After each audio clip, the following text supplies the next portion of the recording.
Bienvenue sur le podcast de l'Église La Bonne Nouvelle de Dijon. Merci de nous suivre afin de plonger ensemble au cœur de la Bible et d'y découvrir le message que Dieu adresse à ceux qu'il aime. Nous serions heureux de vous rencontrer un dimanche au 8B rue Jules Viol à Dijon. Bonne écoute.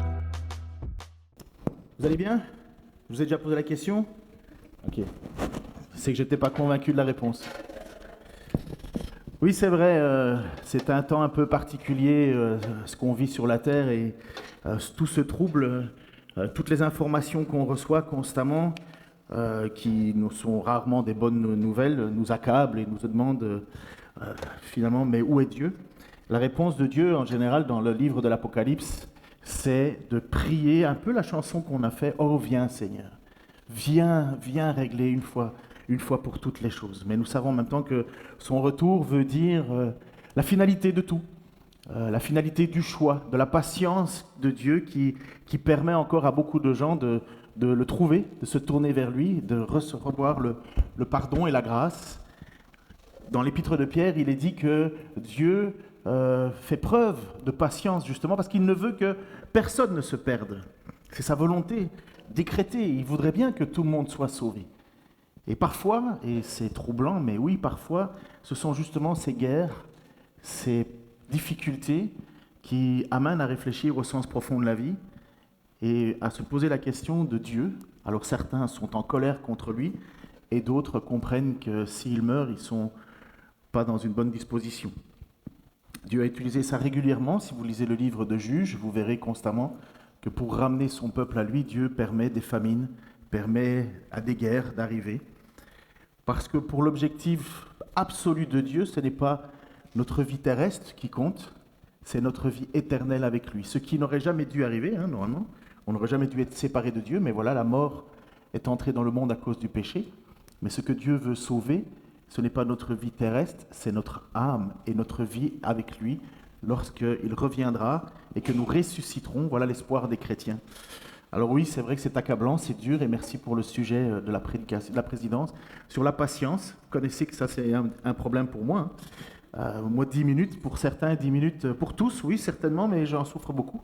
Et j'en fais sourire d'autres de mon impatience. Je continue la prédication sur le livre des Actes. On est au chapitre 13 et j'ai utilisé le titre « Destiné à la vie éternelle ».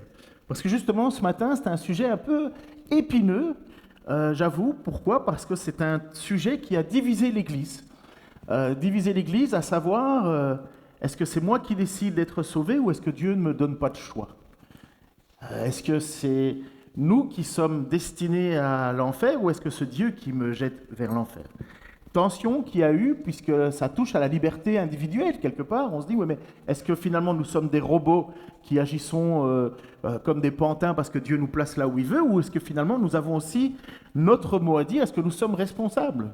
Et puis ce qui amène encore autre chose, mais finalement les gens qui font le mal, mais qu'est-ce qu'ils en peuvent si Dieu les a programmés à faire le mal? Est-ce qu'on pourrait encore les accuser?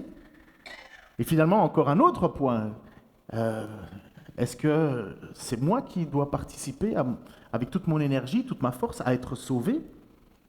Mais force est de constater que bien des fois, je me rends compte que je ne mérite absolument pas ce salut. Je ne suis pas sauvé par mes propres forces. Donc voilà, un texte qui va légèrement aborder ça. Ça a l'air d'être un texte totalement anodin, mais en réalité, ça révèle énormément de choses. Juste pour remettre dans le contexte historique, nous avons l'apôtre Paul, Barnabas et Jean-Marc qui sont en train de faire une tournée missionnaire, la première tournée missionnaire. Jean-Marc il est le fils de Marie qui avait ouvert sa maison aux apôtres lorsqu'ils étaient en train de prier et que Pierre était en prison, puis Pierre est libéré par Dieu de cette prison, Pierre court, va jusque dans la maison de Marie est là, dans cette maison, et c'est la maison de Jean-Marc. Jean-Marc qui est en même temps le cousin de Barnabas, qui est en train de faire le voyage pour aller jusque dans les endroits où Dieu les a emmenés. Ils ont quitté Jérusalem, ils sont montés, ils sont arrivés à Antioche, puis ils ont tourné pour arriver sur l'île de Chypre. Ils ont traversé l'île de Chypre, maintenant ils ont continué vers le haut, et ils arrivent à Antioche de Pisidie. Et ils ont déjà annoncé l'évangile, la bonne nouvelle, dans une synagogue, donc le jour du sabbat. Ils annoncent, et il y a déjà le texte qui nous dit que beaucoup de gens étaient déjà touchés par cela. Et on les invite et on leur demande de venir le sabbat suivant. Donc on leur fait une invitation en disant « mais revenez nous parler de tout ça ». Et voilà où nous en sommes. Le sabbat suivant, presque toute la ville se rassembla pour écouter la parole de Dieu. Quand ils virent cette foule, les Juifs furent remplis de jalousie et ils s'opposaient à ce que disait Paul en le contredisant et en l'insultant. Paul et Barnabas leur dirent avec assurance « C'était à vous d'abord que la parole de Dieu devait être annoncée, mais puisque vous la rejetez et que vous vous jugez même indigne de la vie éternelle, nous nous tournons vers les non-juifs. En effet, tel est l'ordre que le Seigneur nous a donné. Je t'ai établi pour être la lumière des nations, pour apporter le salut jusqu'aux extrémités de la terre. » Les non-juifs se réjouissaient en attendant cela. Ils célébraient la parole du Seigneur et tous ceux qui étaient destinés à la vie éternelle crurent. La parole du Seigneur se propageait dans tout le pays. Mais les Juifs excitèrent les femmes pieuses de la haute société et les personnalités de la ville. Ils provoquèrent une persécution contre Paul et Barnabas et les chassèrent de leur territoire. Paul et Barnabas secouèrent contre eux la poussière de leurs pieds et allèrent à Iconium. Quant aux disciples, ils étaient remplis de joie et du Saint-Esprit. Petit texte descriptif des choses qui se sont passées, mais en même temps un texte qui nous donne beaucoup de détails. D'abord, on va juste disséquer les choses tout simplement. Une grande foule est attirée pour écouter la parole de Dieu. C'est écouter la parole de Dieu, préciser, écouter la parole de Dieu. Donc il y avait déjà eu une foule, mais là, il y a encore plus de monde, puisque apparemment, il y a quelque chose qui suscite l'intérêt. Cela attire la jalousie des Juifs. Quand on parle des Juifs, en général, il ne faut pas stigmatiser aujourd'hui, mais les Juifs, c'était ceux qui voulaient absolument, eux, garder le monopole de la relation avec Dieu. Pour eux, c'était impensable, c'était eux et pas les autres. Il y a la jalousie qui attire insultes et opposition. Au milieu de tout ça, nous avons Paul et Barnabas qui continuent à avoir de l'assurance. Nous avons les Juifs qui rejettent volontairement la parole de Dieu. Ils ne veulent pas croire que Paul et Barnabas sont des messagers de Dieu. Paul réaffirme sa mission, qui est d'aller vers les extrémités de la terre, donc vers les populations non-juives. Les non-juifs, eux, sont tout heureux d'entendre qu'ils sont acceptés par Dieu. La foi de certains est expliquée. Dieu les avait prédestinés à la vie éternelle. La parole continue à être partagée. Les Juifs manigancent une persécution en instrumentalisant le peuple. Paul et Barnabas doivent s'enfuir. Et les nouveaux disciples étaient... Paul et Barnabas s'enfuient, en même temps se déchargent des conséquences du rejet de Dieu. Ils disent, ça c'est votre choix, vous avez décidé de rejeter Dieu, je tape la poussière de mes chaussures, je m'en vais.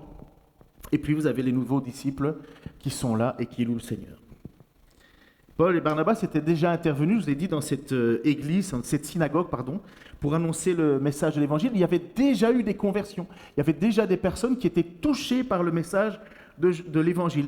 Le message de l'évangile, tout petit rappel, c'est l'idée que nous ne sommes plus justifiés parce que nous obéissons à la loi, parce que de toute façon, nous ne pouvions pas obéir à la loi. C'est impossible, la loi ne fait que mettre en évidence que nous sommes pécheurs, mais personne n'était capable d'obéir pleinement à la loi de Dieu. Parce que la loi de Dieu est parfaite, elle est divine, elle nous est impossible, nous, à cause de notre condition d'être humains pécheurs, d'atteindre ce niveau. Il a fallu que Dieu envoie lui-même son Fils, 100% homme, 100% Dieu, qui est venu sur la terre, qui a vécu les difficultés que nous avons vécues. Il a traversé des moments de crainte, de joie, de doute, d'angoisse. Mais la différence de nous, c'est qu'il n'a jamais péché. Et le jour de sa mort, le jour où Dieu l'offre en sacrifice, il offre l'agneau parfait. Voilà pourquoi on entend souvent le nom agneau. C'est quand Jean-Baptiste voit Jésus arriver, il voit Jésus, mais il dit « Voici l'agneau qui ôte le péché du monde ». Pourquoi il dit ça ? Parce qu'à l'époque, pour offrir un sacrifice de pardon, il fallait offrir à Dieu un agneau. Tous les ans, le peuple allait au temple pour offrir un agneau en sacrifice de leur propre faute. Et là, Jésus, message de la bonne nouvelle, que ces Juifs qui sont en ce moment dans cette synagogue à Antioche de Pisidie entendent, c'est que Dieu a offert le sacrifice ultime. Jésus, le Messie, est venu pour offrir une grâce éternelle, offrir la vie éternelle. Sauf que certains prennent ça comme une grâce. En plus, ce n'est plus réservé que pour les Juifs, même si le Messie devait venir du peuple juif, il n'est plus réservé au peuple juif. C'est ce que Jésus va dire à cette femme samaritaine. Ce que Dieu cherche, ce sont des adorateurs en esprit et en vérité. Il n'y a plus besoin de faire partie du peuple de Dieu, plus besoin d'avoir des circoncisions, plus besoin d'obéir à la loi. Ce n'est pas qu'on fait n'importe quoi, mais on n'est plus sous ce fardeau, parce que de toute façon, on n'y arrivait pas. Ils entendent ce message, certains sont heureux de dire « Waouh, finalement, Dieu m'a libéré du fardeau de mon péché ». Sous-entendu, lorsque tu pries, tu te poses toujours la question, est-ce que Dieu m'écoute? Parce que qu'est-ce que j'ai fait? Est-ce que je mérite? Est-ce que j'ai fait encore des fautes?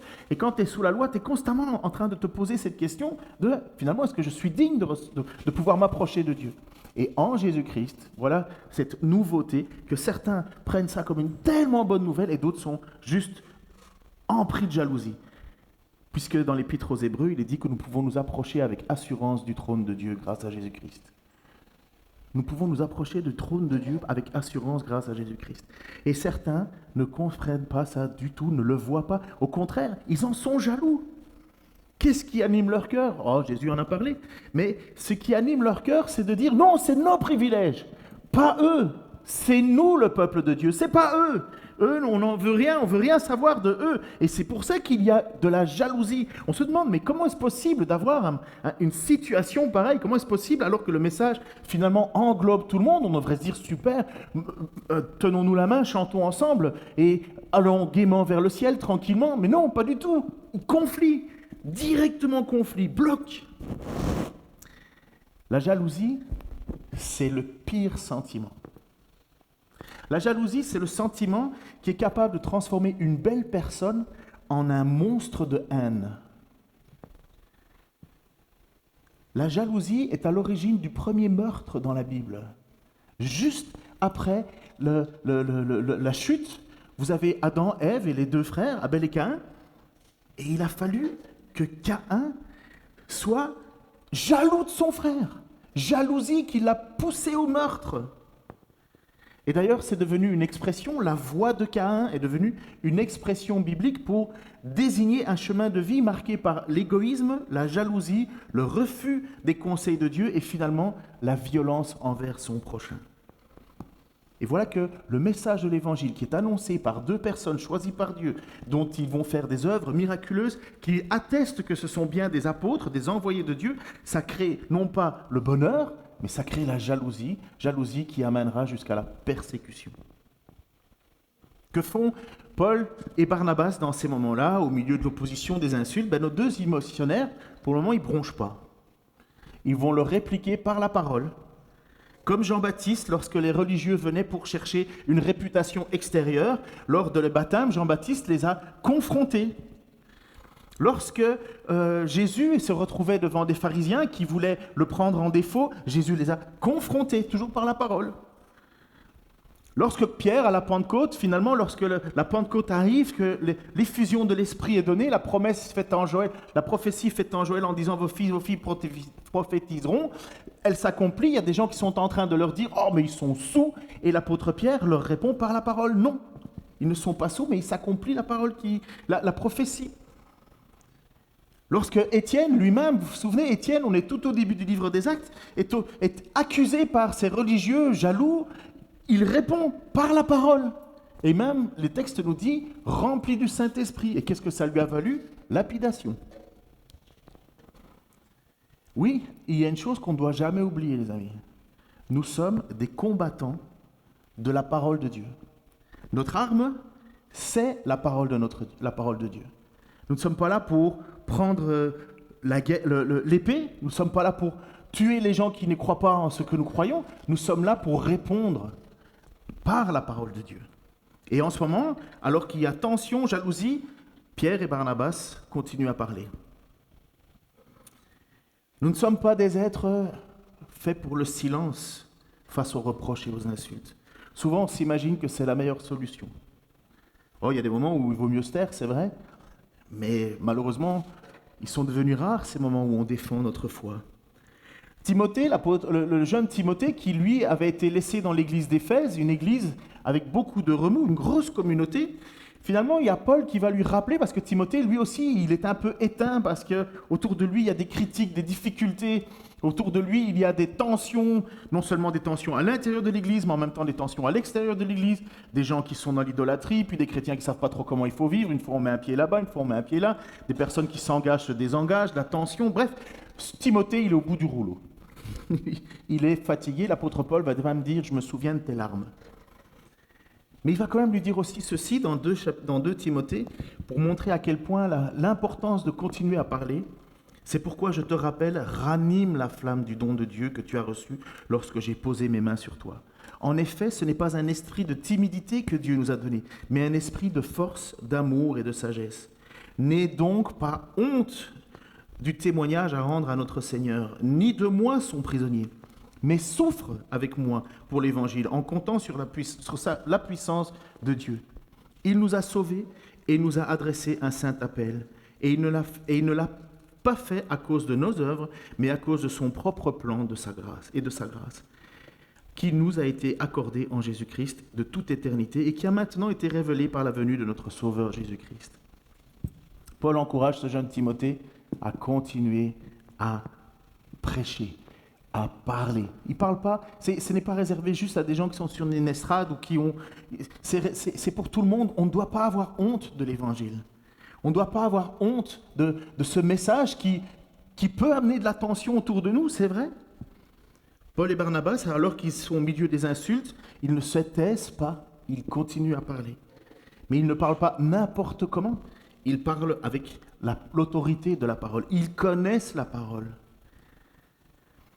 Et Paul exhorte Timothée parce que lui-même l'a fait lorsqu'il est dans le chapitre 12, ici dans notre texte. En effet, l'apôtre Paul va dire ceci, « En effet, tel est l'ordre que le Seigneur nous a donné. Je t'ai établi pour être la lumière des nations, pour apporter le salut jusqu'aux extrémités de la terre. » L'apôtre Paul connaît sa mission. Comme la nôtre, nous devons faire connaître cette lumière autour de nous. Nous devons la transférer, la faire savoir. Ce n'est pas juste moi dans mon coin, et malheureusement on est dans une société où on s'enferme de plus en plus dans notre petit cocon. On veut de la bonne odeur dans notre maison, on veut de la bonne musique apaisante, on veut finalement de plus en plus s'enfermer de ce monde qui devient chaotique. C'est presque la réaction naturelle, et tout est fait pour nous enfermer. Mais ce monde autour de nous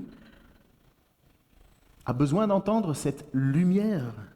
Je t'ai établi pour être la lumière des nations, pour apporter le salut jusqu'aux extrémités de la terre. C'est pas Jésus qui l'a fait, c'est son Église qui doit le faire. Jésus s'est cantonné à la Samarie et aux alentours de Jérusalem, il est resté, il n'a pas pris... Le texte ne nous parle jamais que Jésus a traversé les continents, il n'y a pas un seul passage. C'est la mission de l'Église d'apporter cette lumière. Et c'est exactement ce que pour le moment, l'apôtre Paul et Barnabas font.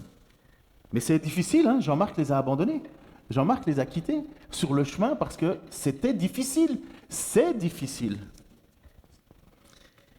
Et puis on peut se poser cette question, mais est-ce que finalement, on va m'écouter? Est-ce que finalement, ça vaut la peine? Est-ce que ça va être couronné de fruits? Est-ce que je suis un bon orateur? Est-ce que j'ai toutes les qualités nécessaires? Jean-Baptiste se définissait comme étant une voix qui crie dans le désert. Littéralement, il l'était en plus, puisque Jean-Baptiste était dans le désert. Et pourtant, des gens venaient à lui. Pourquoi est-ce que ces gens venaient à lui? Parce que les gens cherchent Dieu. Et parce que Dieu les amène. Et c'est exactement ce que nous voyons dans notre texte. Nous sommes là appelés à parler. Nous ne sommes pas devenir les meilleurs orateurs au monde. Ça n'a pas de sens. L'apôtre Paul était même considéré comme un très mauvais orateur. Mais il écrivait. Et Paul, il disait, eux, ils sont des bons orateurs, mais moi, au moins, je sais de quoi je parle.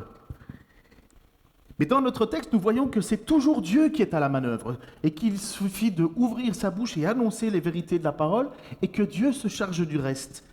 Pourquoi, verset 48, les non-juifs se réjouissaient en entendant cela, en entendant la bonne nouvelle qu'il leur est offerte, et ils célébraient la parole du Seigneur. Et écoutez ce petit passage, c'est quand même pas rien. Et tous ceux qui étaient destinés à la vie éternelle crurent. D'un côté, vous avez la jalousie, l'opposition, les insultes, et de l'autre côté, vous avez de la joie et de la reconnaissance. Il y a un clivage. Pourquoi est-ce que si ce message vient de Dieu, attesté par Dieu, avec la puissance de Dieu, soufflé par le Saint-Esprit, pourquoi est-ce qu'il y a clivage comme cela? Pourquoi est-ce que tout le monde finalement ne reconnaît pas la beauté et la sagesse de ce qui est offert, la grâce qui est offerte? Non, il y a tension. Pourquoi? D'où ça vient? Et cette petite notion, cette petite phrase, elle a l'air anodine, mais elle est lourde de sens pour ceux qui veulent un peu creuser la parole et veulent comprendre un peu plus le plan de Dieu. On a une limite, on ne pourra pas tout savoir. Vous allez le voir. Mais il est quand même écrit, et tous ceux qui étaient destinés à la vie éternelle crurent. Le verbe, tous ceux qui étaient destinés à la vie éternelle crurent, c'est un verbe qui veut dire tétagmenoi. Avec son participe passo, en fait, ça veut dire inscrit dans un registre. Et tous ceux qui étaient inscrits dans un registre, et tous ceux qui étaient inscrits dans le registre de la vie éternelle crurent. L'idée de l'inscription dans un registre divin, dans un registre céleste, c'est pas nouveau. Si vous regardez dans le livre de Daniel, au chapitre 12, je vous ai mis plusieurs passages, Daniel, chapitre 12, verset 1, « En ce temps-là se lèvera Michaël, le grand chef, celui qui tient pour les fils de ton peuple, et ce sera une époque de détresse telle qu'il n'y en a pas eu depuis que les nations existent jusqu'à cette époque. En ce temps-là, ceux de ton peuple qui seront trouvés inscrits dans le livre seront sauvés. » Vous avez une autre mention où c'est Jésus lui-même qui en parle. Il vous dit, parce que les apôtres sont envoyés, ils chassent des démons, ils font des miracles autour d'eux, ils reviennent tout joyeux en disant « Waouh, on avait même la puissance de chasser des démons. » Et Jésus va leur répondre « C'est bien, mais il y a quelque chose de plus beau à vous réjouir. Cependant, ne vous réjouissez pas que les esprits vous sont soumis, mais réjouissez-vous que vos noms sont inscrits dans les cieux. » Encore l'idée d'une inscription, encore l'idée de quelque chose qui est décidé. Philippe, chapitre 4, verset 3, c'est l'apôtre Paul qui le dit « Oui, toi aussi, fidèle compagnon, je te prie de les aider, et elles qui ont combattu pour l'évangile avec moi, et avec Clément, et les autres compagnons d'œuvre, dont les noms sont inscrits dans le livre de vie. » C'est l'apôtre Paul qui essaye de régler un conflit entre deux sœurs dans une église, et il leur dit « Mais il faut que tu t'en occupes, il faut que tu les aides, parce que leurs noms sont inscrits dans le livre de vie. » Et dans le livre d'Apocalypse, c'est encore plus clair, le livre de la Révélation, où il est dit au chapitre 20, versets 12 et 15, « Et je vis les morts, les grands et les petits, qui se tenaient devant le trône. Des livres furent ouverts, et un autre livre fut ouvert, celui qui est le livre de vie. Et les morts furent jugés selon leurs œuvres, d'après ce qui était écrit dans ces livres. Quiconque ne fut pas trouvé dans le livre de vie fut jeté dans les temps de feu. » Et puis un autre verset, le dernier, il n'entrera chez elle, donc la nouvelle Jérusalem, rien de souillé, ni personne qui se livre à l'abomination et au mensonge, il n'entrera que ceux qui sont écrits dans le livre de l'agneau. Waouh! Alors vous imaginez le sujet hyper complexe qui est devant nous si on doit commencer à creuser cette idée du livre de vie. Déjà la première chose, on voudrait que notre nom y soit inscrit, n'est-ce pas? C'est la première chose qu'on veut, puisque le texte est assez clair dans l'Apocalypse. S'il n'y a pas notre nom inscrit dans ce livre de vie, on est jeté dans les temps de feu. Ça a mis des tensions dans l'Église, ces passages-là. C'est la grande question de savoir, finalement, est-ce qu'il y a la liberté de choix, oui ou non? Quelle est la responsabilité de l'homme? Quel est le plan divin de Dieu? Pourquoi est-ce que je suis croyant? C'est une bonne question à laquelle il faut pouvoir répondre, mais la première chose que nous voyons, même si l'apôtre Paul est convaincu, puisqu'il le dit lui-même dans Philippiens, qu'il y a des noms inscrits dans le livre de vie, ça n'empêche pas l'apôtre Paul de faire et d'accomplir sa mission, qui est d'annoncer l'évangile.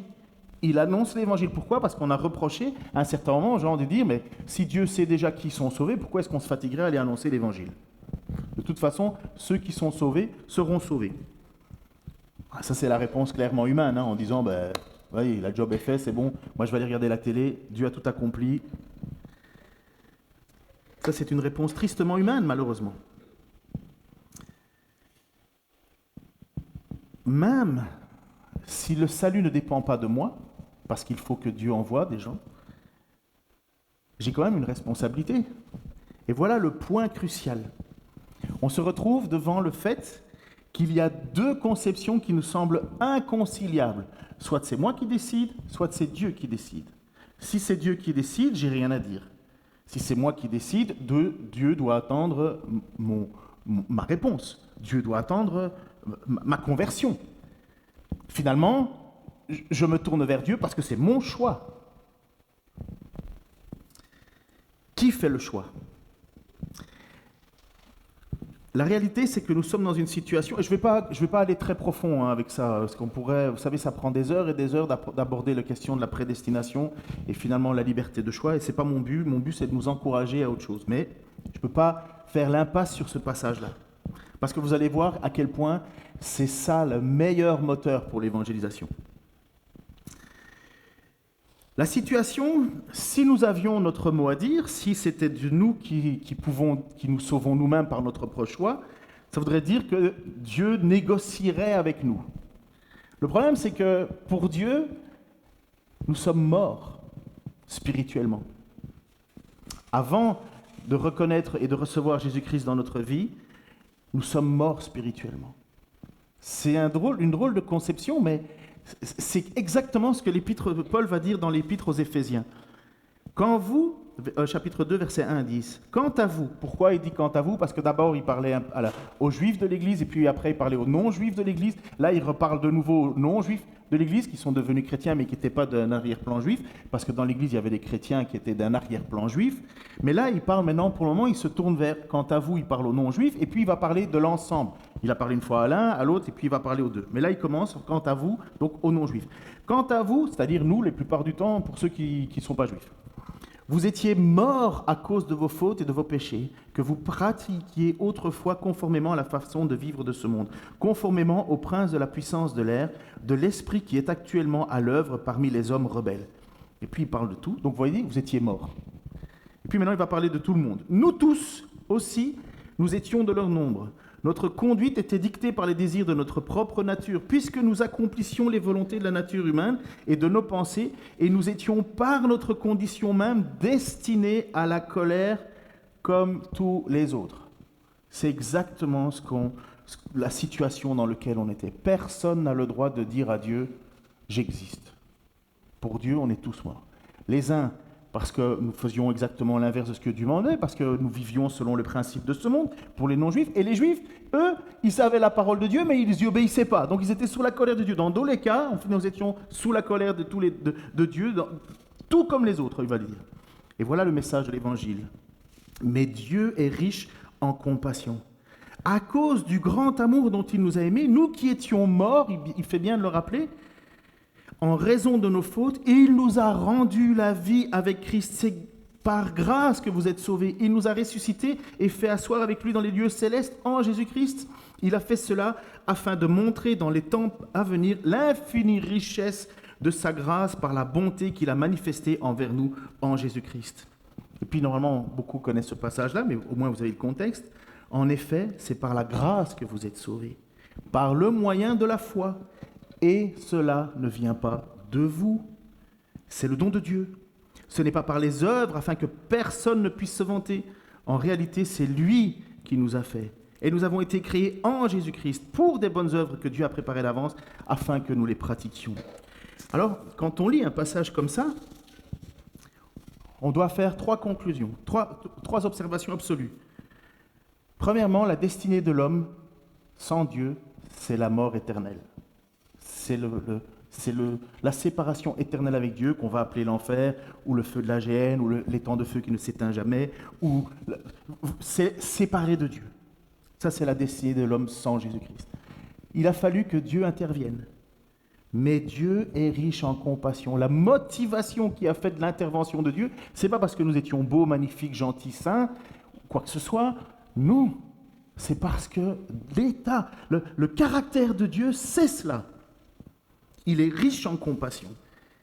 Et à cause de son grand amour, nous qui étions morts en raison de nos fautes, il nous a rendu la vie. C'est un cadeau. C'est une intervention, mais cette intervention ne dépend pas de nous. Et il le rappelle, Paul, c'est pas toi, c'est pas moi qui avons fait quoi que ce soit. C'est Dieu qui a tout accompli. Et puis il explique, c'est par la grâce que vous êtes sauvés. Ça veut dire que la grâce, c'est ce que Dieu est, par le moyen de la foi. Alors là, voilà, la foi, ça vient de nous. Ça vient de nous, mais pourtant, le texte nous dit que cette foi, elle nous est donnée de Dieu. Vous savez, la foi, c'est notre responsabilité. C'est de croire. La foi, c'est l'assurance des choses qu'on ne voit pas. Je crois ce que la parole dit. Je crois que Jésus-Christ est le Seigneur. Je crois cela, je crois ça. J'ai foi en ça.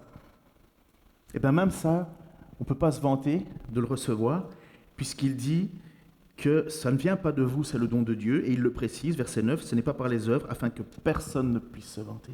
Personne ne peut lever la tête en se disant « je méritais » ou « c'est par mes forces que je suis sauvé ». Ça amène une humilité devant Dieu, ça amène à plier le genou devant Dieu. Et c'est pour ça que l'attitude de tous les chrétiens, c'est la reconnaissance. L'attitude de base, c'est la reconnaissance. Merci de m'avoir fait grâce. C'est ce qu'on chante la plupart du temps. C'est ce qui normalement anime la vie d'un croyant. C'est de reconnaître que sa destinée était l'enfer et que Dieu a changé cette voie-là et il nous offre la vie éternelle. Mais alors, qu'est-ce qu'on fait avec tous ceux qui sont dans la colère, qui rejettent cette grâce de Dieu, qui rejettent ce salut? Ben, c'est que l'homme est responsable quand même. Parce que même si Dieu a décidé et a inscrit des noms dans un livre, ça n'empêche pas et ça n'enlève pas notre propre responsabilité. Nous ne sommes pas séparés de Dieu parce que Dieu est un capricieux en train de dire « toi tu vis, toi tu meurs, toi tu vis, toi tu meurs ». Mais Dieu a pris état de la situation du cœur de l'homme qui est de rejeter Dieu. Aussi bien les non-juifs qui, eux, vivaient selon la pensée du monde, ne cherchaient pas Dieu, et même les juifs qui avaient le droit et qui avaient la chance d'avoir la loi de Dieu, finalement de le connaître, ne faisaient même pas ce que Dieu demandait, parce que le corps de l'homme en est à ce point-là. Dieu veut nous sauver.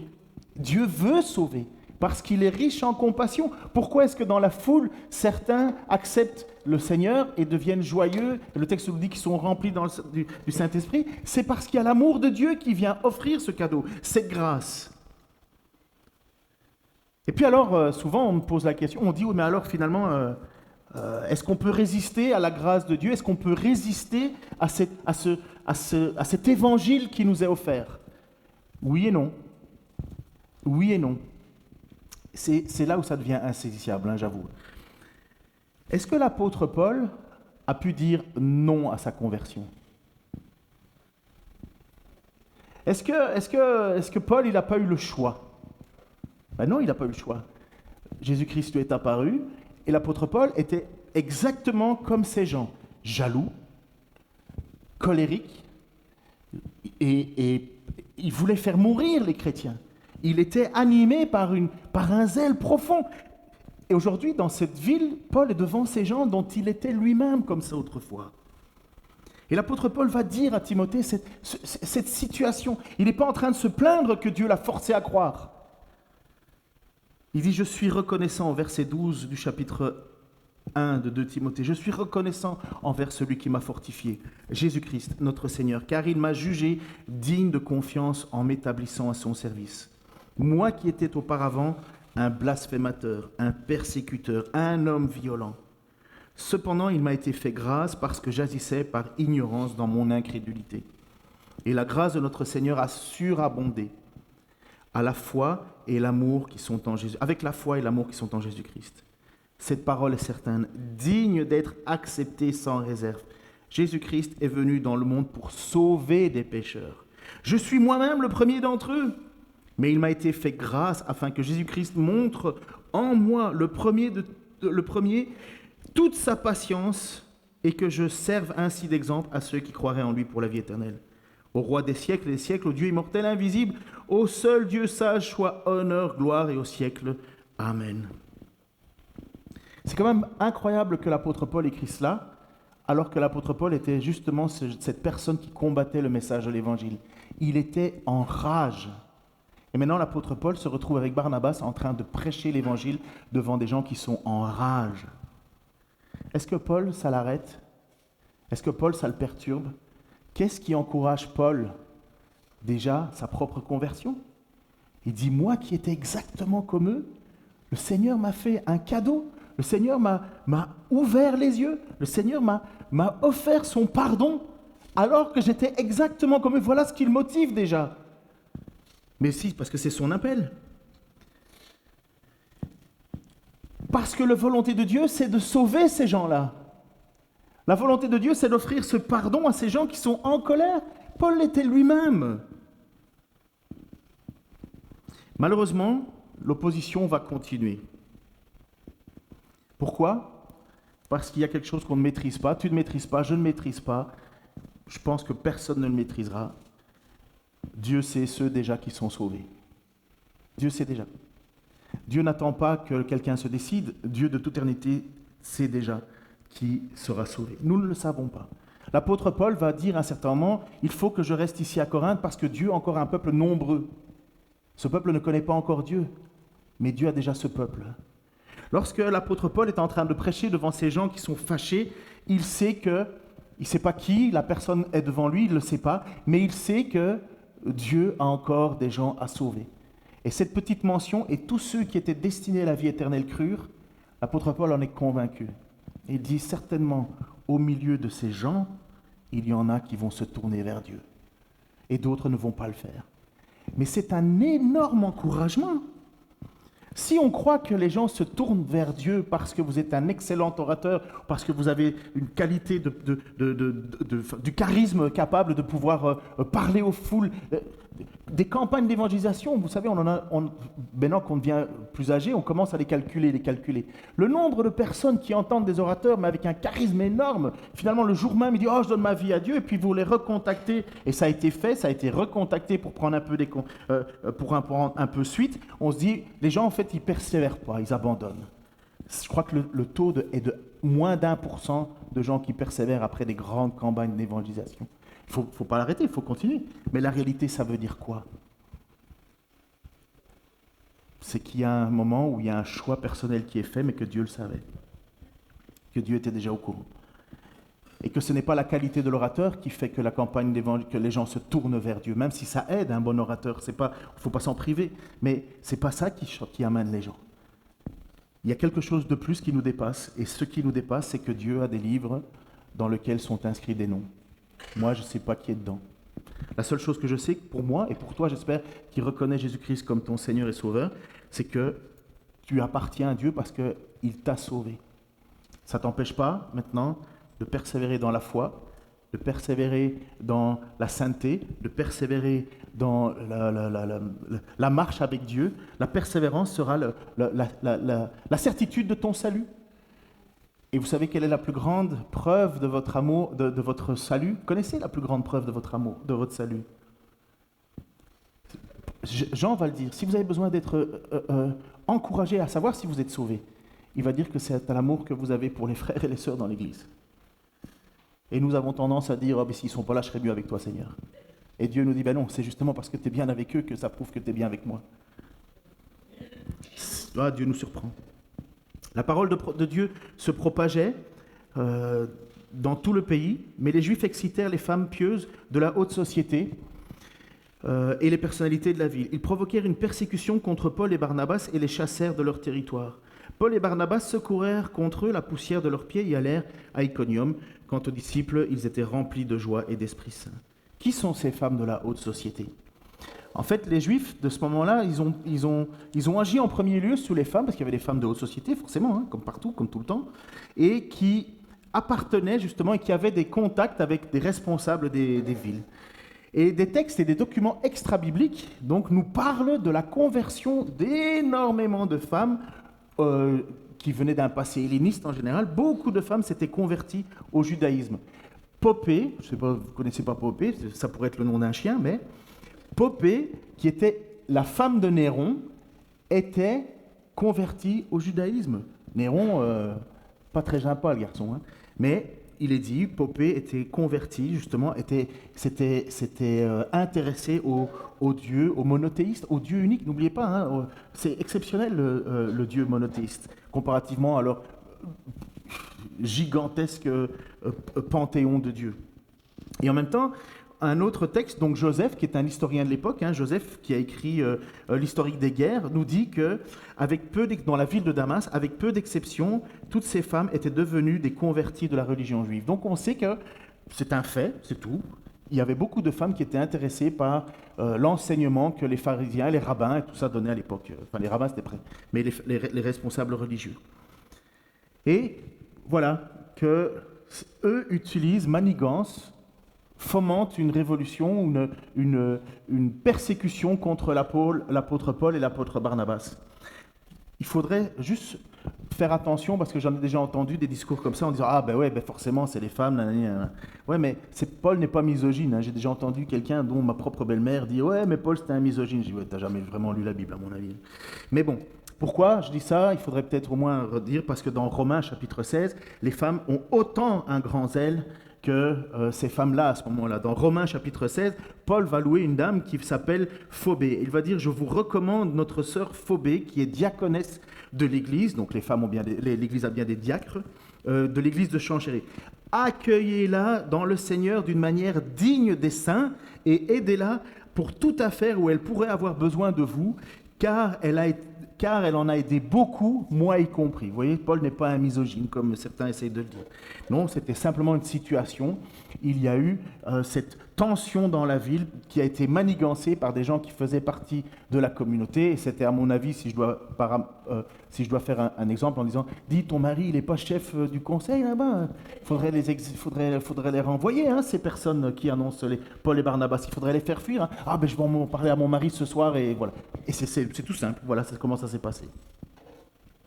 Paul et Barnabas fuient, chassés du territoire, mais en accomplissant un geste qui pour moi est encore excessivement symbolique de cette situation. Ils secouèrent contre eux la poussière de leurs pieds. Qu'est-ce que ça veut dire? Ça, on ne fait plus trop, hein, mais c'est un témoignage. Ce n'est pas un acte de haine, c'est un témoignage, c'est un signe pour dire « Nous vous avons apporté la vérité, vous l'avez refusée, nous ne sommes plus responsables de votre choix. Nous vous avons apporté la vérité, vous l'avez refusée, basta. Tant pis pour vous. » Jésus a dit exactement la même chose à ses apôtres. Et c'est pourquoi l'apôtre Paul peut le faire avec une certitude. Vous savez, pourquoi est-ce que c'est important ce passage-là? Parce qu'il y en a certains qui pensent que c'est à force de taper sur la tête des gens qui vont finir par se convertir. Et on leur casse les pieds, on devient infect, ils n'ont plus envie de nous voir. Parce qu'on est simplement convaincu que Dieu veut qu'ils se convertissent, donc ils vont se convertir. Moi, je ne vois pas la même tension dans les Écritures. Je vois l'apôtre Paul, qui est quand même qui a ce ministère d'annoncer l'Évangile. Les tensions ne lui font pas peur, les insultes ne lui font pas peur. Ça va, il annonce la parole, mais à un moment, il dit, ben voilà, j'ai fait mon boulot, tant pis pour toi, je vais ailleurs. C'est ce que Jésus avait dit.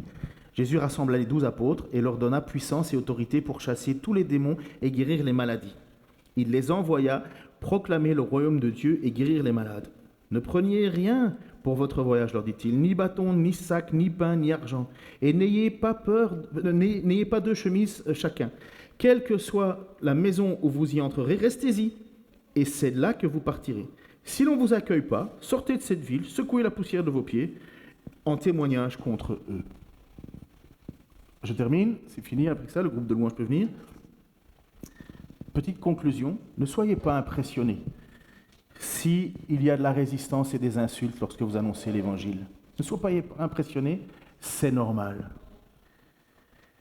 Ayez confiance que des livres de vie contiennent des noms de personnes à qui vous allez parler, et ça veut dire qu'en fait, il y a des gens qui vont répondre positivement à l'annonce de la bonne nouvelle. Moi, je me souviens de qui m'a amené l'Évangile. Il n'a pas eu facile, mais il avait une conviction et que j'étais en train d'écouter la parole. Il y a eu une persévérance quelque part, mais d'un autre côté, l'Écriture nous dit aussi, ne vous acharnez pas si on ne veut pas vous écouter. Ne vous acharnez pas. Laissez-les avec la responsabilité de leur choix. N'oubliez jamais que Dieu est amour. Si tu es ici ce matin, si tu appartiens à Jésus-Christ, ce n'est pas parce que tu es exceptionnel, c'est parce que nous avons un Dieu exceptionnel. Je remercie pour le thème de la patience, parce que bien souvent, la première chose qu'on se remémore quand rien ne va, c'est qu'on s'imagine que c'est de notre faute. Oh, il y a des choses qu'on doit régler, on est assez pécheurs et on le sait. Mais nous, parfois, Dieu travaille notre patience parce que c'est comme ça qu'il travaille notre foi. Et notre foi, c'est ce qui nous lie profondément à notre Dieu. Persévérer Persévérer. Persévérer dans un monde de plus en plus chaotique et annoncer la parole de Dieu, pas parce que vous êtes un excellent orateur, mais parce que vous savez qu'il y a des gens qui vont répondre. Si vous êtes ici, c'est parce que vous y avez répondu. Seigneur, merci pour ta grâce. Merci pour cet amour que tu nous donnes, qu'on ne mérite pas. Merci Seigneur, parce qu'au moins, on a la certitude que ça ne dépend pas de nos forces, Seigneur, mais de toi. En même temps, Seigneur, suscite en nous le désir de te faire connaître. Enlève-nous, Seigneur, cette crainte de parler de toi. Tu nous le dis, Seigneur, nous n'avons pas reçu un esprit de timidité. Nous ne sommes pas là, Seigneur, pour regarder les choses au loin, mais pour annoncer. Donne-nous de saisir toutes les occasions qui se présentent, Seigneur, parce que nous avons cette certitude qu'il y a des gens qui attendent. Et tu as encore un peuple nombreux, Seigneur. Nous ne savons pas qui, Seigneur. Nous voyons bien souvent plus de rejet, d'opposition, Seigneur, d'insultes. Mais tu es le Dieu de grâce et tu as décidé de sauver. Je te remercie, Seigneur, parce que tu l'as fait pour ma vie, tu l'as fait pour la vie de mes frères et sœurs ici. Et tu as encore le désir de le faire pour d'autres, Seigneur. Nous ne savons pas qui. Toi seul as les clés qui nous permettront un jour d'ouvrir ces livres et de savoir. Mais toi, tu as décidé de nous envoyer, d'annoncer la parole. Et c'est ce que nous ferons, Seigneur, jusqu'à ton retour. Dans le nom de Jésus-Christ. Amen.